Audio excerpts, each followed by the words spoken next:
students, welcome back.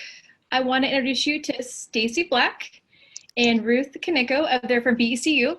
And Stacy is a financial literacy advocate and a lead financial educator for BCU in the greater Seattle area.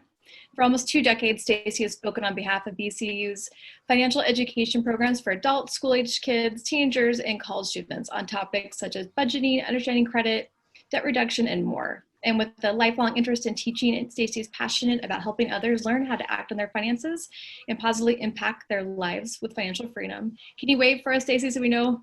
Oh, sorry, yeah. And then we have Ruth. Ruth, can you wave for us? Thank you. Ruth has been with BCU since 2009. Her role at BCU has included bringing financial education to Washington communities. And with a background in education, Ruth is passionate about bringing financial education to life. It's also the cornerstone of her work at BECU. And Ruth and Stacy, can you let everyone know how we should go about interacting with you during your presentation? Yeah, so Ruth is standing on the line today to answer any questions you have. So sometimes I might ask you to raise your hand. Does everyone know how to do that? Well, you could do it this way too, but does everyone know how to find the raise your hand or the thumbs up or those types of things I might ask you to use? And then if you have questions or comments, definitely type those in the chat, and Ruth will be standing by and helping me with that. I'm not a good multitasker, so here's what we've learned so far. Ruth and I always forget to unmute ourselves, so we'll remind each other 15 times to unmute. We're getting better though. But yeah, that's how you can interact with us, and Ruth will be standing by. I'll be right here to answer those questions.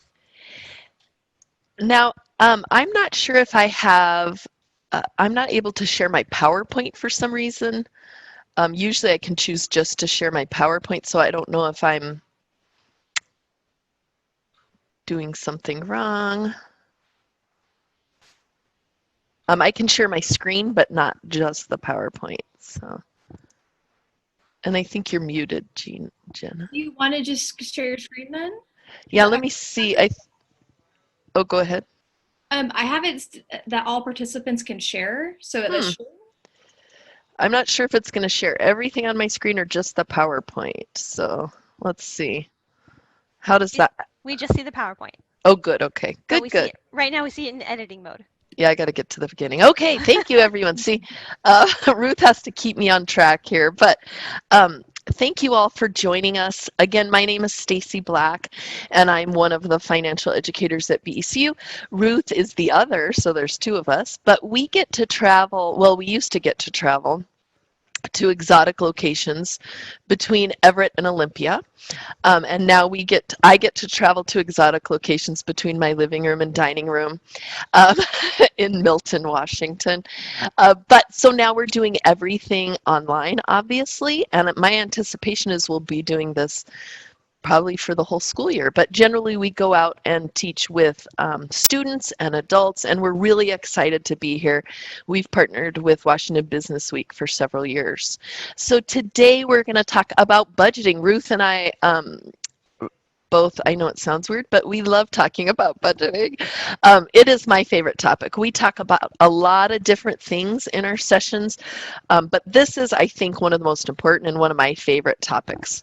So my question to you, and Ruth is going to help me out with this, if you won the lottery, how would you spend the money? Put in the chat, what would you do if you won the lottery? I had a student say, well, how much is it? Because that's really going to make the difference. And then I said $1 million, and they're like, that's not very much. But you want a large sum of money. So Ruth's going to share what she sees here. Wow. Some people are saying invest. A lot of people are saying put it in your 401k.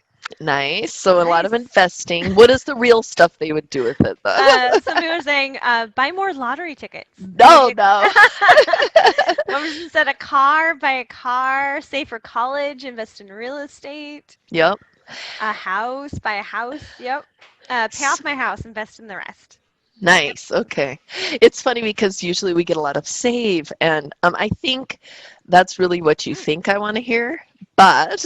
Okay, we got one that says I would spend the money by traveling with my parents. Nice. Okay. Cool. Yeah. Cool. So I think it's really interesting. Ruth and I teach for high school students, college students, and adults. And when I ask teenagers and maybe college students, early college age students, what they would buy with the money. It's usually things like cars. I've had like, I'll buy the Seahawks, I'll buy, but when we work with adults, and I think Ruth and I have found that this group is a little more advanced generally, right, Ruth? We were bragging about you guys to our director the other day because we've taught last month as well. But a lot of your parents and the adults in your lives would say things like, paying off debt. So that's so telling. You want all this stuff when you're younger and then you're working at paying it back. So my question, Ruth, is there anything on that list that isn't realistic? I mean, what I'm asking is, do we have to win the lottery to be able to purchase all those things or do all those things? Is there anything too crazy? There's nothing too crazy on here. Although last time I remember somebody said buy Wyoming. Do you remember that? Oh, I don't know how much Wyoming is. I don't know if that was realistic. But most of the time, these aren't things the things that you're listing aren't things you have to win the lottery to be able to do or buy. The idea is that it's probably going to take you longer than if you just won the lottery overnight. But what you need to do is save and plan. And if you have a plan, that's going to help you achieve some of these things in the future. So I'm not trying to encourage you to play the lottery or buy more lottery tickets with your winnings, but the idea is just to think we don't have to win the lottery. I mean, it would be nice, but we don't have to be able to achieve some of those things that you all typed in. So keep that in mind, that having a budget in place, having a plan where our money goes is only going to help us achieve some of these things that just seem like dreams right now. Wyoming, I don't know. We'll talk about that after. I don't know if we can do that, but here's what we're going to talk about in the next bit of time we have together. Obviously, we're going to talk about the components of a budget and how you can create a budget and maintain it. We'll talk about different types of income and a little bit about taxes. We're going to talk about fixed and variable expenses. I mean, I know you are all excited about this. And then we're going to talk about financial goals, which is a little bit about, or what we've talked about already, those things you typed in are probably some of your real financial goals for the future. And then, of course, tips throughout to keep your budget relevant. All right, so what is a budget? Ruth, do you want to tell us what a budget is? A budget is where you have income, income that you have, money coming in, you have expenses that you have to pay for. Like, of course, like if you have a car, you have to pay for your car insurance, housing, things like that. So it's really just setting up your priorities about how you spend your money. And then my question is, and you can raise your hand, I'll look at all of you real quick, or put in the chat. Raise your hand or put in the chat, yes, if you have a job already. Or thumbs up. Yeah, I like that. Thanks, Jennifer. And Connor. I'm used to a different webinar platform, and we have a hand raise button, but this is thumbs up, it looks like.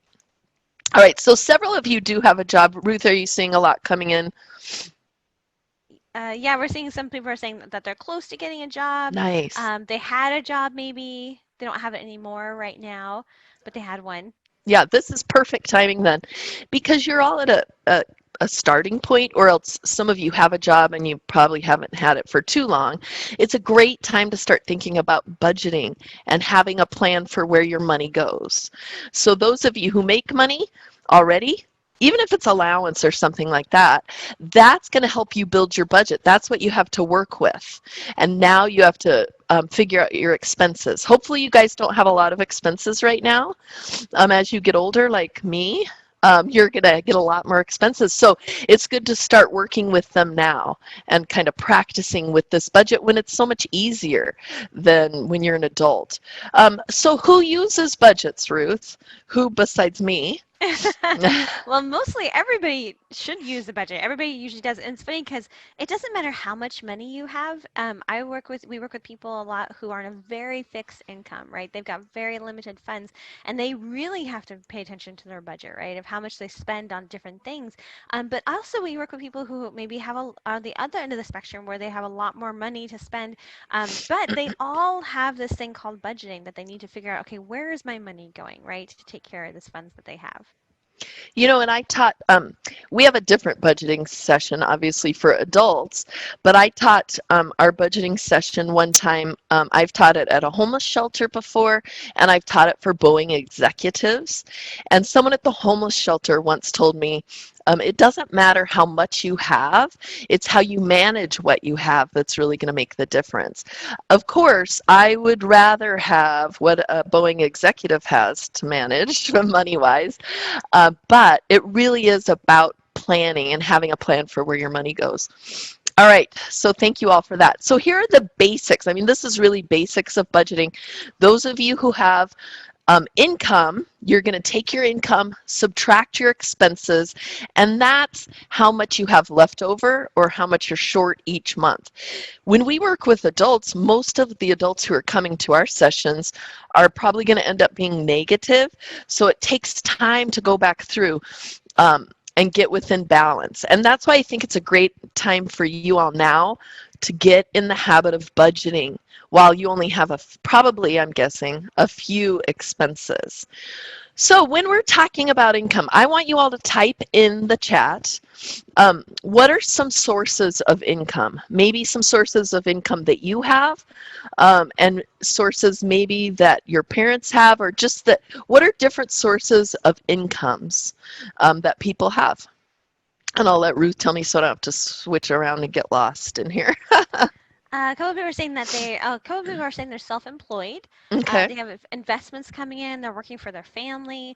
Time for my passive money, passive income. Their job typically provides their income. They've got things like stocks and investments, rental properties. Yeah. People working for you can bring you in money as Oh well. yeah. Mm-hmm.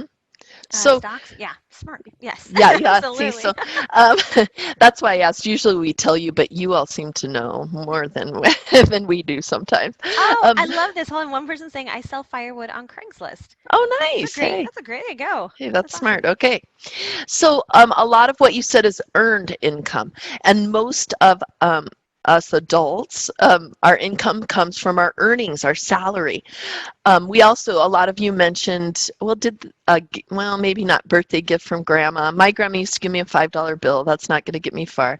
But it's gifts and loaned money like financial aid or whatever it is. And then a lot of you mentioned things like rental properties, investments.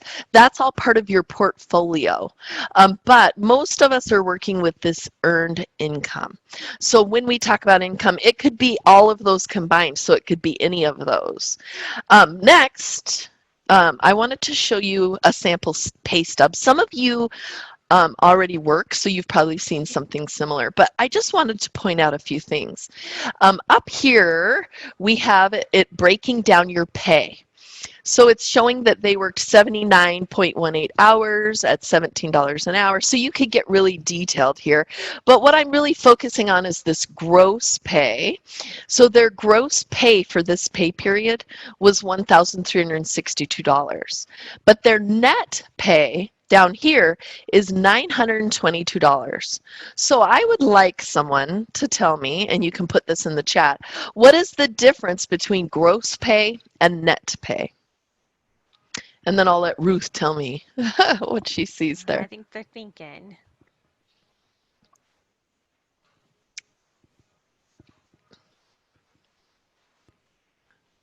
I don't see any answers yet. I'm sure I see some people one person typing. saying net pay is after taxes are taken out, and gross pay is the total money you earn. Net pay is what you take home. Yes, good, good, exactly. So I always remember, I had a hard time when I was younger remembering this, but net is you throw your net out and whatever you can capture, you get to bring home with you. And the government gets their pick first, right? So they get the best fish. But you can see all your taxes broken down here. So you have your income tax, Social Security, and then you might have other deductions as well. In this example, they have their 401k, and I think someone mentioned 401k or investing. Basically, that's what you're doing with your 401k, you're investing. They have medical and dental insurance. So all of those things need to come out first, and then your net pay is what you have to work with. So your net pay is what you're going to base your budget off of. So it looks like this person has $922 to work with, and I don't know the time period for this pay, but that's what we're working off of and comparing our expenses at that point. So here's the fun part. I want you to type in the Q&A at least one thing you've purchased in the last 2 weeks. And it doesn't have to be anything responsible like school books, and it could be fun stuff too, but what, and it could be more than one thing. What have you purchased? What have you spent money on in the last 2 weeks? I'm seeing a lot of food, coffee, apples. Apples? An adapter. An adapter costs a lot. Cleats, chainsaw. I'm guessing for the firewood. Oh, gotcha. Oh, yeah, yeah. Ding tea. I don't know what that is. Bowl of poke. Oh, yum. V-Bucks. Not sure what that is, but if you will clarify. College transcripts. Parts for my car. Food. Car insurance. Yeah, lots of stuff here. Nice. Okay. Anything else, Ruth, before I dive in here? Gas. Lots of gas, apparently. Oh, yeah. Yeah.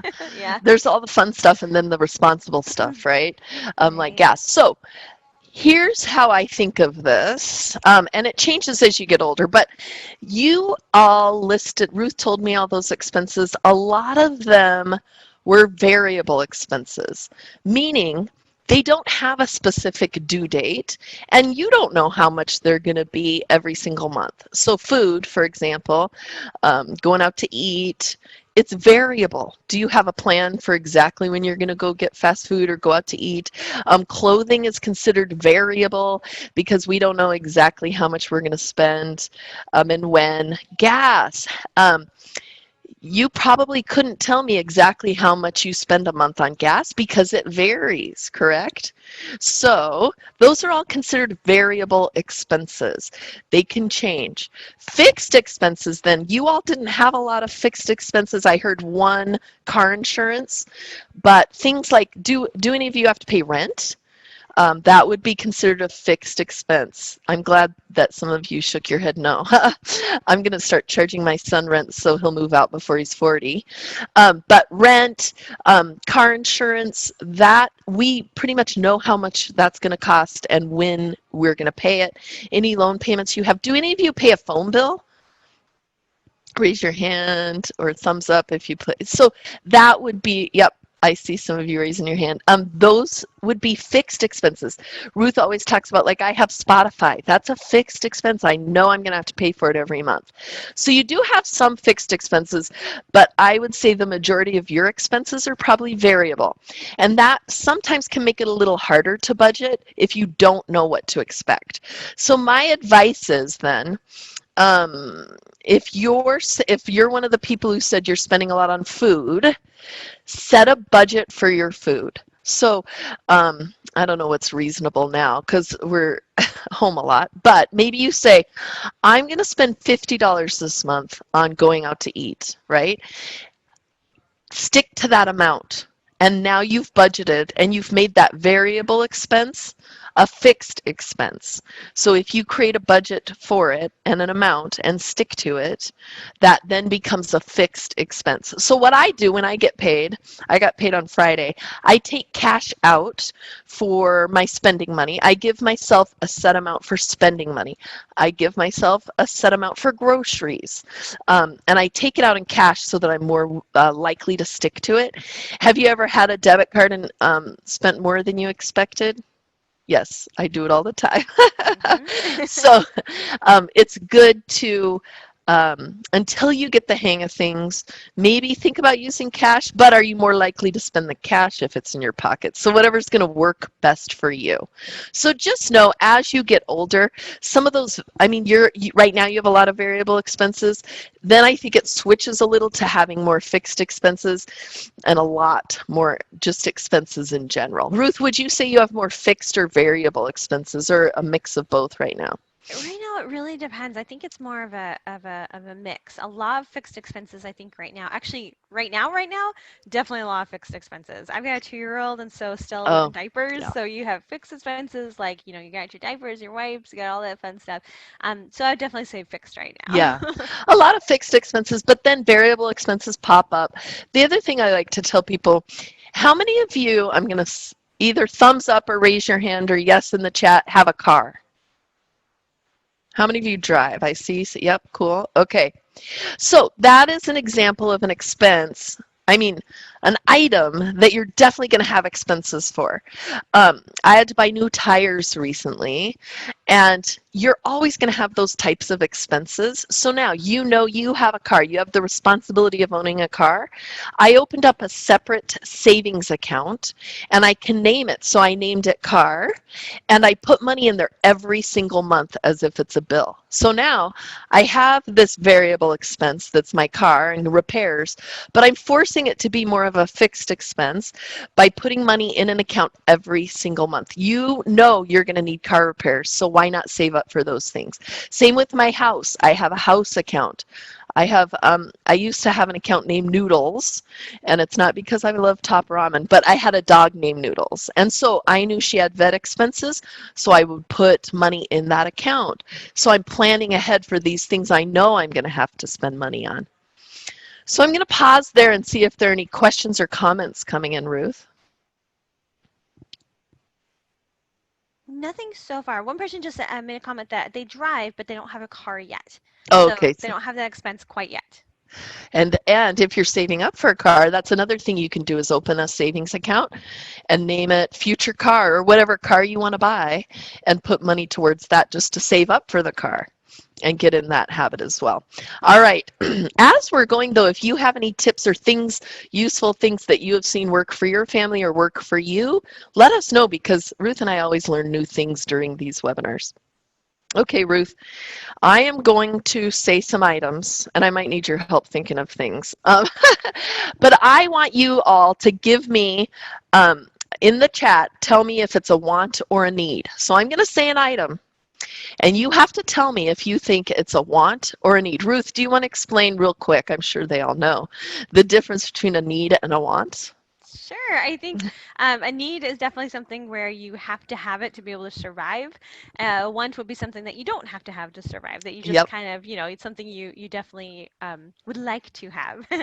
But one person, actually, Stacey, did have a question. They asked, how can you earn money by keeping money in a bank besides just having a substantial savings account? Yeah, good luck with that right now. No, I'm sorry. Interest rates are so low right now. You might want, if you're really trying to earn money, you might want to look into investing. I'm looking at my savings account just as a safe place to save money. I'm not trying to make tons of money off of it. The other thing you can do is open up a certificate of deposit, if you've heard of that before. It's a longer term savings account, so it could, it locks in your money for a certain amount of time. Maybe 3 months, I think, is the shortest amount of time. But if you're saving for something specific like a car, you could put money in that certificate of deposit. It's a longer term savings account. You tend to earn a little more interest usually, but it's not, they're just not paying a lot of interest right now. But I do like the CD because it locks the money in and then I'm forced to save it. If I had an emergency, I could get the money out, but I would pay a penalty. And the penalty would be part or all of the extra interest that I've earned, which already isn't that much to begin with. Any other questions or comments about that, Ruth?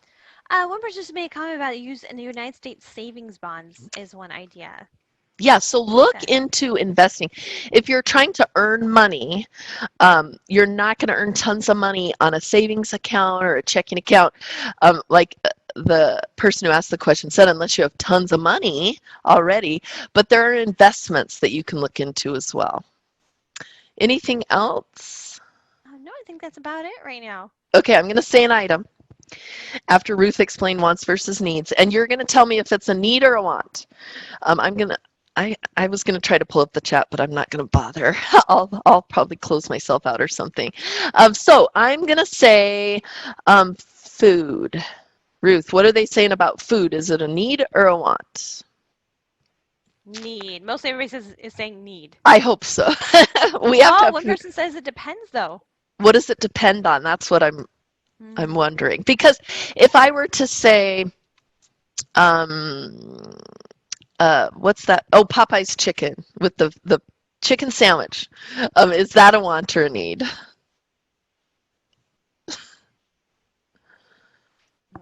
Not many people are answering. Go ahead and answer in the chat if you think Popeye. Oh, want. Lots of people are saying want. So food is definitely a need. We have to have it to live, but ask yourself, do I have to compare Popeyes to, what's the other chicken that's so popular? Oh, Chick-fil-A. Chick-fil-A. Chick-fil-A, yes. So do you have to get those, or can you make something at home to save some money? Okay. Next item then, ooh, this one. How about a cell phone? This one's going to be tougher, and I have a hard time with this one too. So. It is like consistently in the chat, want, need, want, need, want, need. Yep, exactly. So my guess is, because Ruth and I have been teaching this for so long, that some of you are saying, because I've heard all the arguments, you need a phone, right? I mean, if you're going to get a job, they need to call you to interview you and stuff like that. So yes, I do think you need a phone, and cell phones are taking the place of landlines now. But do you need the brand new iPhone every 6 months when they put it out, right? So those are the types of things I want you to think about. We have needs and we have wants, and sometimes we confuse the two. I used to buy a brand new iPhone every time they came out, and now I realize I don't have to have the newest iPhone. I just really want the newest iPhone, and not anymore because I'm too old to learn all that new stuff anyway. So when you're making purchases, really think to yourself, is this a want or a need? And then if it's a want, is there something else less expensive that you can use as an alternative, and just save up the money for the things that you really need in the future? And it's okay to buy things you want too, because a lot of the stuff you listed earlier were wants. All right, so what I want you to think about, if you're making especially a large purchase, I want you to think about the impacts. And that's also the reason I want you to think about wants versus needs. What is the impact going to be in 10 minutes of this big purchase? Let's say you buy a car. 10 minutes, the impact's not going to be that big, but in 10 months, what could the possible impact be? Or in 10 years, meaning, are you going to be glad that you bought that car in 10 months, 10 years? Is it still going to be the best choice for you? And I'll give you an example. My sister, when she was younger, she was in her early 20s. She bought what was it, like a WRX, one of those super popular Subaru WRX back in the day. And then maybe 5 years later, she had a baby. Do you think that two-door vehicle is the best vehicle, right? No. So you want to think about what you're going to be doing in 10 months, 10 years, and think about, is this the best purchase for me to make? And what kind of impact is this going to have on my financial future and my budget moving forward? It's just so easy to buy stuff last minute or impulse buy, but we really need to think through the impacts of those purchases. Ruth, anything to add about that, or any comments, questions coming in? No, but I really like the idea of think about the purchase. I know it feels so good when you buy something. Just think about what's gonna be like in 5 years. Am I still gonna have this? Like, what I purchased, is it a good idea? And sometimes, of course, sometimes you don't want to think about that. You're like, you know what? I just want to buy it. It's just fun, like a t-shirt. I just want to buy this t-shirt. But sometimes you want to look at maybe too also quality versus, is it going to last me for a while? Versus that maybe you got a sale or shirt on sale and it's not going to last you for very long. It's going to be worn out pretty fast, or maybe whatever it is, something like that. But it also depends on the situation. Yeah, and will it be worth it to you? The other thing we really encourage you to do when you all start using credit, really think about if it's worth it to you.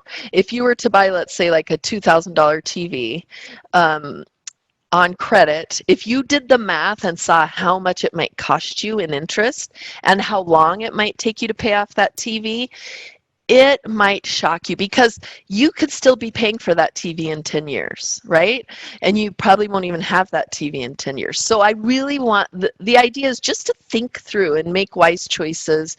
I love to embarrass my kids whenever I used to drop them off somewhere. I'd yell, make good choices. And just remember me saying that in your ear, make good choices when it comes to purchases and things like that.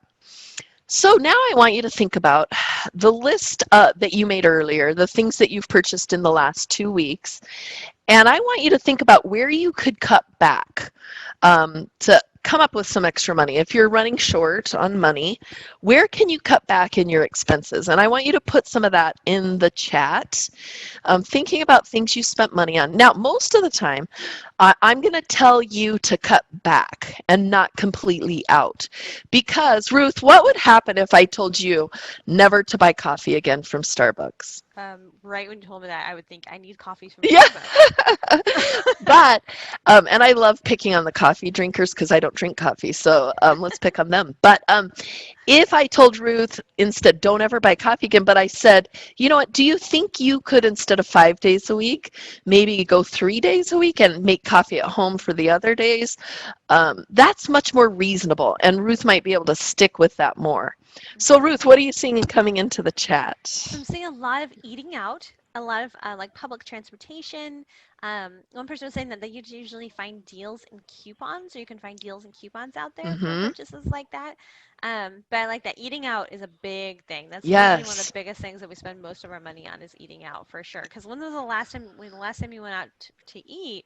It doesn't cost like $5 if you're going with a couple people or your family. You know, ask your parents what it costs to go out as a family to a sit-down restaurant, right?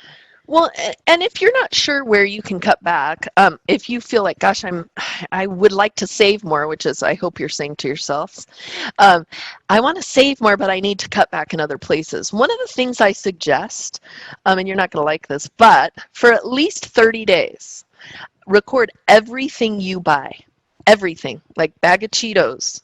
How much is $1.25 or whatever it is? I used to say 50 cents, but now I'm saying $1.25. A cup of coffee, whatever it is, make a list for 30 days.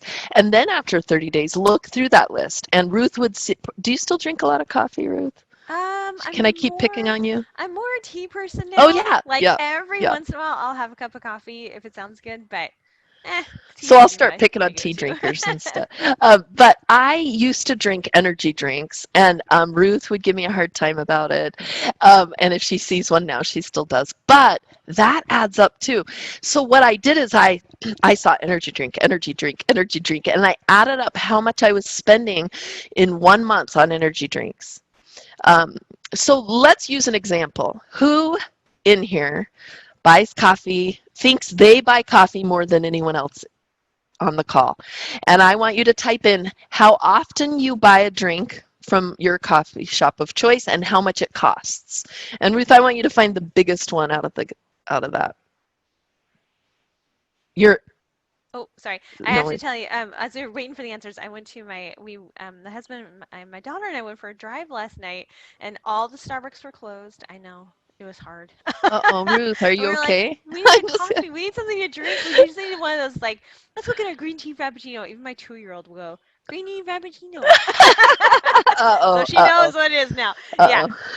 But we went out and we found this new place, and I think it was like we bought 2 of those like fun kind of blended like dreamsicle, like orange and cream stuff, and it came to like $9-10. I was like, oh. Okay. Yeah, $5 for a drink. That's what I see most of the time. Is anyone putting theirs in the chat? Not many people looks like drink coffee. One person was saying COVID has restricted my coffee buying, and now I've been making my coffee and tea at home. Right? And saving money. Nice. Right? You're saving so much money because of this. Seriously. Yeah.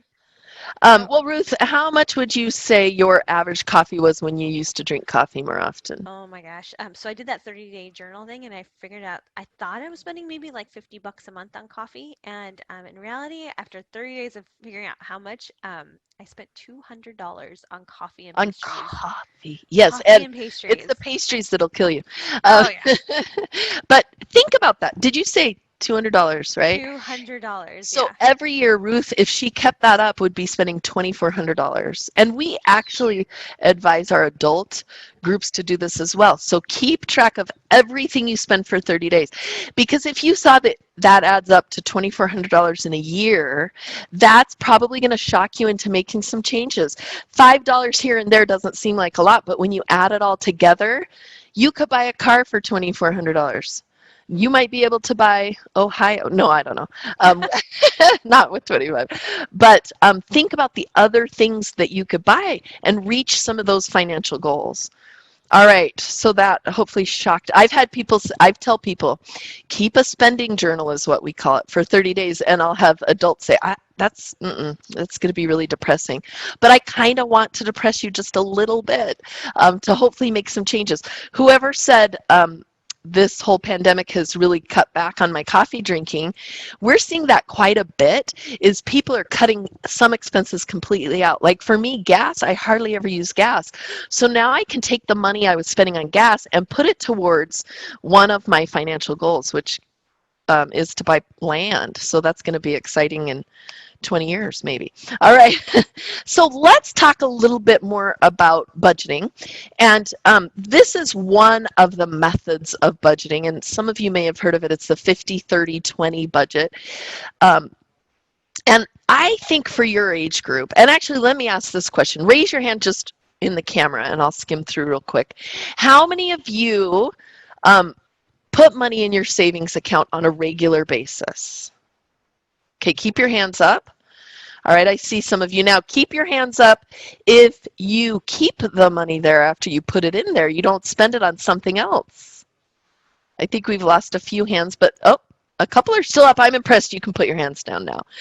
Usually I would have people stand up in class and I'll have people say, yes, I save all the time. And I used to say that too when I was a teenager. I'd be like, yeah, I put my whole paycheck in savings. And then I'll say, how many of you actually keep the money there? And I lose about half, start sitting down slowly. Because I would get my paycheck, I'd put it all in savings, and then I'd go to the mall and I'd spend the entire amount. So what I want you to do is focus on saving at least 20%. Do you think you could do that? Save 20% of anything that you take in, whether it's a gift, whether it's from income you earn at a job, whether it's mowing lawns, selling wood, things like that. Does that seem reasonable to save 20%? I see, yes, I see some heads nodding. What about 30%? I really think that at your age, you could probably save more. The adults I work with say, oh my gosh, I have so many bills, it's going to be hard for me to save 20%. But you all, I think, could start out saving at least 20%, if not more. So get in that habit now. That's the most important thing you can take away from this session. Next, we all are going to have wants. So things like going out to eat, our hobbies, shopping, could be 30%, and then the rest is going to be those needs that you have to have, like housing, things like that. As you, oh, go ahead, Ruth. Oh, sorry, Stacey, we had a great quote come in, and I love quotes. I'm crazy about quotes. One person said, they put in this quote actually in the chat, don't save what is left after spending. Spend what is left after saving. Thank you. Yes, that's why one of the first things you see when we teach budgeting, we have a budgeting planner for adults. One of the first things that's on there is savings, because it's, you've probably heard the term pay yourself first. You guys are at the great age to start getting in the habit of paying yourself first and then planning with what's left. So I love that. Whoever said that, thank you very much. All right. So now I'm going to send out, you're going to receive a handout after the session later on. And it has actually a budget planner on page 5. So look through that. Those of you who have a job already, go through this. You're going to see your income listed first and then your expenses. Savings is at the bottom in this example, but I want you to fill that out first. I think it should be moved to the top. So this is going to be useful, and get in the habit of using this. So in the future, when you have more bills and more income coming in, it's just going to be easier to manage because you're already used to using this budget worksheet. So definitely look at that for the future as well. All right, one of my other favorite topics is, and we've talked about this a little bit throughout, is setting goals. And I just have to share, these goals are divided into 3 different categories. I don't think I have them listed here, but short-term goals are going to happen within the next 2 years. Medium or intermediate goals will be, are actually within the next 3 years is short-term. 3 to 5 years is intermediate, and long-term would be anything beyond that.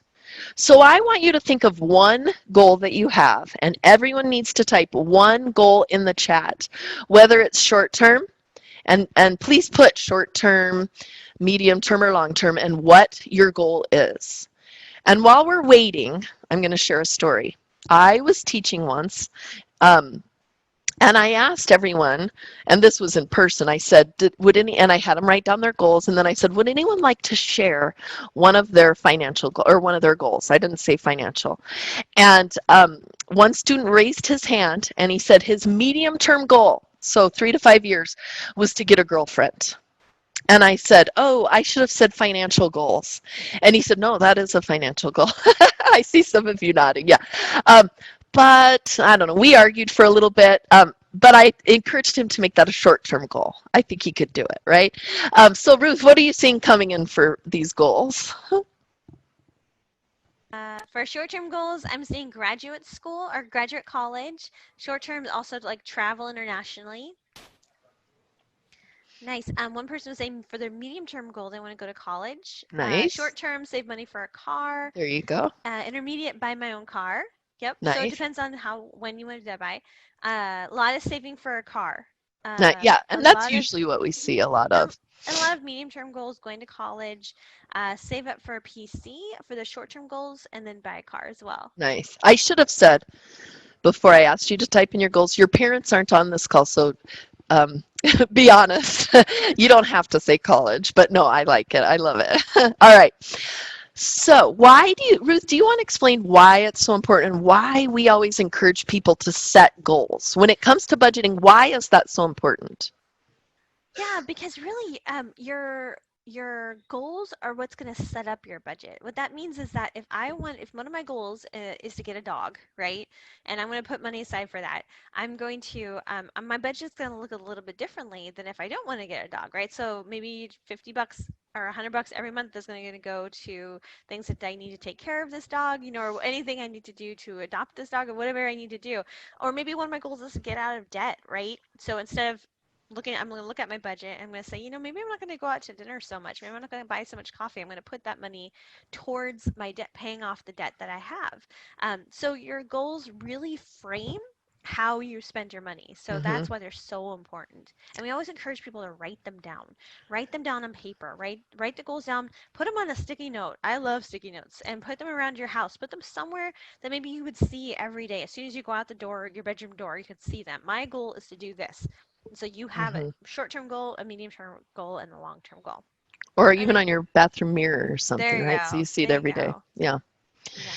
Yes, and so goals set a good foundation for a budget. It gives us a reason to do all this work we're doing because we want to achieve these goals. And like Ruth said, getting out of debt might be one. I don't know if I mentioned earlier, I probably did, but when we work with your age group, it's a lot of cars, and we heard a lot of cars. And then when we're working with adults, it's a lot of getting out of debt. So you all want to buy all this stuff when you're younger, and then when you're older, well, not a lot older, but when you're like me, a little older than you are, you're working at paying back all the stuff that you bought. So keep that in mind.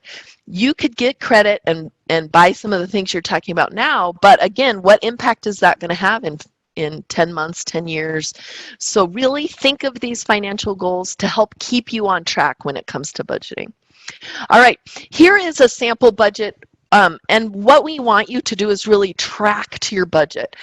So this person said, this is the first column is what they're expecting, and the second column is what actually happened. So their income, they were expecting $2,500, but for some reason they brought home more. Their rent was the same, but food, they spent a lot more. The reason you want to do this is just to make sure that it's equaling out, that your budget is realistic. Okay, because we have some budget busters that I wanted to talk about. The first one is unexpected expenses, and those are the things we talked about, like if you buy a vehicle or you own a house, those things are going to happen. And it says unexpected even though we know that they're going to happen. So let's start expecting it and putting money aside to save for those things. Unrealistic budget line items and not tracking. The next three, actually, if I go back to this slide, we need to be realistic. So if we're seeing that often we're spending $457 on food instead of $300, do we need to adjust our budget to that? So that's why tracking is so important and being realistic and making those adjustments. So keep those things in mind. You're going to create your budget and then you're going to go back through, and it's not one and done. You're going to follow through every month and look and track to that budget. I'm going to pause and see if there are any questions or comments coming in, Ruth. Not at the moment. All right. So a few takeaways, and I'm actually going to make you guys do a little work in a moment. So I want to kind of review what we've talked about, but I also want you to tell me one thing that you've learned today, one new thing that you've learned today, and I want you to put it in the chat. And I'll kind of remind you what we talked about.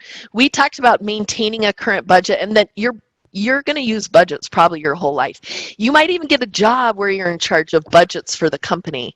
I used to do that, and it's not a lot of fun. But you're always going to have to use budgets. Also, creating goals is so important because it sets that foundation for a good budget and maintaining that net income. Ruth and I usually say, when you create your budget, and if you're short, you either have to make more or spend less. So most people would rather spend less and not have to work even more. But it's so easy now to get a side job like Uber Eats or DoorDash or anything like that. So just maintaining that net income is so important. So I'm going to pause, Ruth. And here was our original agenda. I'm going to go through this while people are still typing in one thing they learned today. But I just want to make sure that you don't have any questions on any of this. So the primary components of the budget, it was taking your income, subtracting your expenses, and that's how much you have. One thing I want to mention though, and I love the way Ruth talks about this, but every dollar needs to have a job. So if you create your budget and you're short, you know you're not done yet. You have to go back through and make changes. But if you create your budget and it says, wow, you have $50 left every month, you're still not done. I want you to assign that money to some category, like savings, because if not, Ruth, what are you going to do with it? Well, it's going to go wherever it wants to. Usually, Yep. you're just going to, you're going to find something to do with it. But instead of just finding something, tell Yep. it what to do. A new purse, new shoes, whatever, right? Mm-hmm. So give it a job, assign it to something so it doesn't disappear.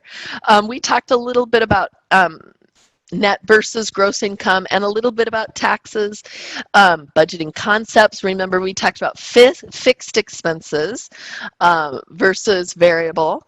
And then the different goals, financial goals, and tips for keeping your budget relevant. So what are you seeing coming in that is a new learning concept today, Ruth? Some people are saying making goals for saving money on certain things, giving the money somewhere to go, not just randomly. Very good. I like that. And looks like people are still, one person is saying before making a purchase, which may require a loan, one should think about how long this loan will last versus how long this item will last. This will help determine the value of the item and its price. Yeah, and for sure, one thing I would want you to do, especially if you're using a loan to purchase something, go online. There are loan calculators. And I'm just going to tell you this real quick.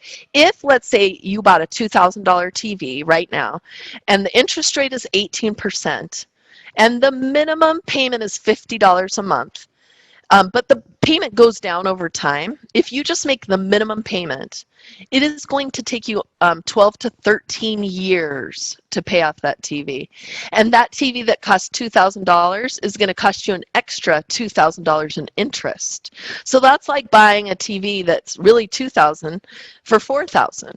So I want you to look at those loan calculators, because then we did the math, and if you paid $50 no matter what, I think you'd get it paid off in 4 to 5 years, and you'd pay, what, do you remember, was it like $600 in interest? I can't remember. Was it $600? Yeah, it was about there. Around there. So just do the math, and it might shock you into not buying a $2,000 TV and paying $4,000 for it. All right, well, that is all the information we had, but I wanted to make sure that we answer any questions that you have. And also, Ruth, can you put our emails into the chat in case there are any questions? I'm sure you guys are just going to like talk to your family after this and say, this amazing presentation that Stacy and Ruth put on, I have a question for them. So you can, okay, that was a joke, but you can email us at any time. We're home all the time now, so we can answer your questions at any time. Anything else coming in, Ruth, before we sign off? Nope, just what people are learning. Some people are saying that they learned that creating different savings accounts for different financial goals. And one person was saying they really like the tip that said every dollar has a job, since whatever isn't toward checking goes into savings. But I should be Yes. thinking about that beyond that. What job will the savings do, and how can I help the process even more? Love Good. that. Good. I like it. All right. So Ruth, you put our emails in the chat. You should Yep. all be getting a handout later on. And I'm excited that we got to spend an hour with you. Thank you so much, everyone. Thank you, Stacy and Ruth. Thank you, That was Jenna. awesome. And also that flyer out to everyone so they have that follow-up. And you All guys right. are going to your last company meeting of the day. All right. Thanks again, Stacy and Ruth. Thank Thank you. you. Bye-bye. Bye.